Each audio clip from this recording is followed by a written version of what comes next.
I usually have an answer to the question, but this time I'm gonna be quiet.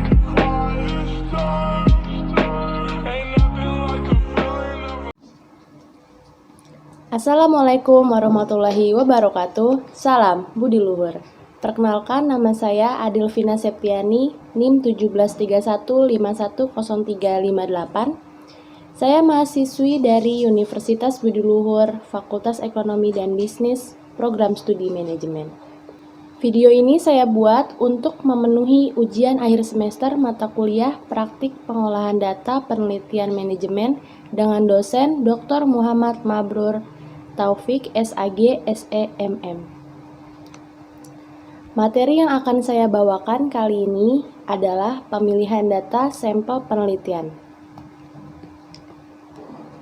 Pemilihan data sampel penelitian yaitu populasi, sampel, penelitian sampel dan sensus, kriteria pemilihan sampel, prosedur pemilihan sampel, metode pemilihan sampel non-probabilitas, pedoman penentuan metode sampling, penentuan ukuran sampel, kesalahan statistik.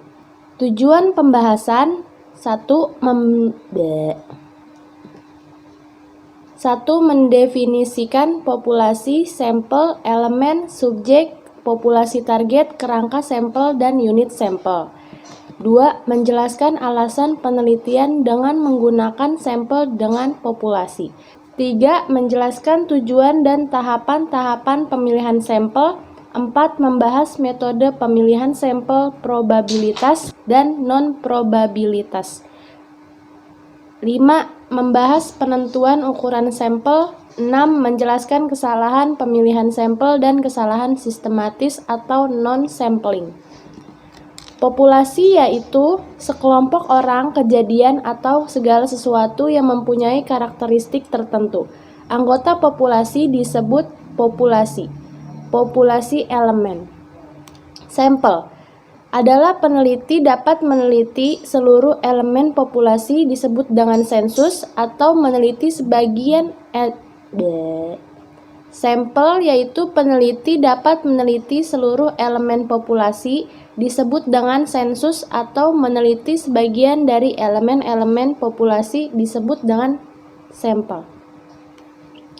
Alasan penelitian sampel: 1. Jumlah elemen relatif banyak. 2. Kualitas yang dihasilkan peneliti sampel lebih baik dibandingkan dengan hasil sensus. 3. Proses penelitian relatif lebih cepat dari sensus. 4. Alasan lain adalah pengujian yang bersifat merusak. Alasan sensus: jika peneliti yang dimaksudkan untuk menjelaskan karakteristik setiap elemen dari suatu populasi, misal penelitian jumlah dan kondisi sosial ekonomi penduduk yang tidak dapat dilakukan dengan sampel. Penelitian sampel dan sensus: analisis data sampel menghasilkan statistik sampel yang digunakan untuk mengestimasi parameter populasinya. Statistik merupakan ukuran numeris yang dihitung dari pengujuran sampel. Parameter adalah ukuran deskripsi numeris yang dihitung dari pengukuran populasi. Kriteria pemilihan sampel. Kriteria pemilihan sampel yang representatif tergantung pada dua aspek, yaitu akurasi dan presisi. Akurasi adalah sampel yang akurat sejauh mana statistik sampel dapat mengestimasi parameter dengan tepat. Sedangkan presisi adalah sejauh mana hasil penelitian berdasarkan sampel dapat merefleksikan realitas populasinya dengan teliti. Prosedur pemilihan sampel memiliki beberapa tahapan dalam pemilihan sampel. Pertama, mengidentifikasi populasi target. Kedua, memilih kerangka pemilihan sampel. Ketiga, menentukan metode pemilihan sampel. Keempat, merencanakan prosedur penentuan unit sampel. Kelima, menentukan ukuran sampel. Dan keenam, menentukan unit sampel. Prosedur pemilihan sampel. Populasi target adalah populasi spesifikasi yang relevan dengan tujuan atau masalah penelitian. Kerangka sampel adalah daftar elemen-elemen populasi yang dijadikan dasar untuk mengambil sampel. Metode pemilihan sampel. Secara garis besar dikelompokkan menjadi dua. Pertama, metode pemilihan sampel probabilitas. Kedua, metode pemilihan sampel non-probabilitas. Unit sampel adalah suatu elemen yang menjadi dasar untuk dipilih sebagai sampel. Metode pemilihan sampel probabilitas yaitu 1. Teori dan distribusi pemilihan sampel probabilitas. Tujuannya adalah pemilihan sampel hasil analisis data berdasarkan sampel dapat digeneralisasi pada tingkat populasi. Untuk memperoleh sampel yang mencerminkan karakteristik populasi secara tepat tergantung pada metode pemilihan dan penentuan ukuran sampel. Yang kedua, pemilihan sampel acak sederhana. Memberikan kesempatan yang sama bersifat tak terbatas pada setiap elemen populasi untuk dipilih sebagai sampel. Metode ini memungkinkan terpilihnya sampel bisa paling sedikit dan tingkat generalisasi tinggi. Prosesnya dinilai membosankan dan memerlukan biaya relatif yang mahal. Metode pemilihan sampel probabilitas. Yang pertama, pemilihan sampel acak sistematis, yaitu memiliki secara acak setiap elemen dengan nomor tertentu dari tabel nomor sebagai kerangka sampel. Metode ini lebih mudah diterapkan jika telah tersedia kerangka sampel. Yang kedua, pemilihan sampel acak berdasarkan strata. Dengan mengklasifikasikan suatu populasi ke dalam sub-subpopulasi berdasarkan karakteristik tertentu dari elemen-elemen populasi. Metode ini paling efisien dan lebih relevan.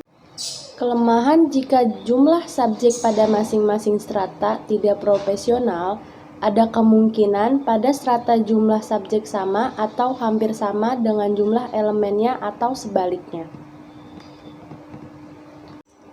Yang ketiga, pemilihan sampel berdasarkan kelompok.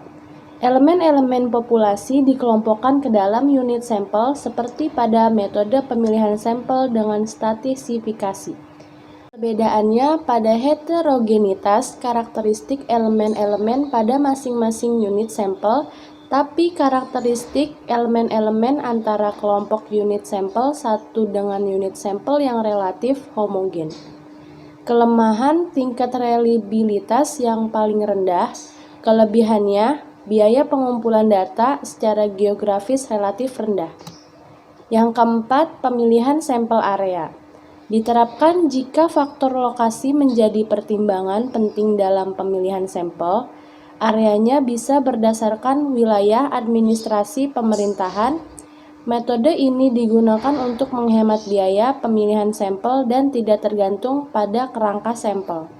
Metode pemilihan sampel non-probabilitas. Pemilihan sampel berdasarkan kemudahan. Elemen populasi yang dipilih sebagai subjek sampel tidak terbatas sehingga peneliti memiliki kebebasan untuk memilih sampel yang paling cepat dan mudah. Metode ini diterapkan pada peneliti-peneliti penjajakan.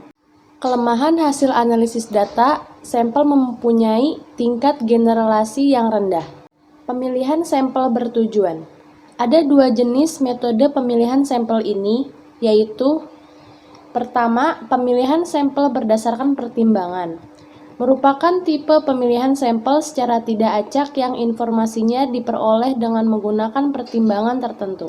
Elemen populasi yang dipilih sebagai sampel dibatasi pada elemen-elemen yang dapat memberikan informasi berdasarkan pertimbangannya. Yang kedua, pemilihan sampel berdasarkan quota. Pemilihan sampel secara tidak acak dapat dilakukan berdasarkan kota atau jumlah tertinggi untuk setiap kategori dalam suatu populasi target. Tujuannya adalah untuk meningkatkan tingkat representatif sampel penelitian. Kemampuan dalam metode ini masih dipertanyakan. Pedoman penentuan ukuran metode sampling.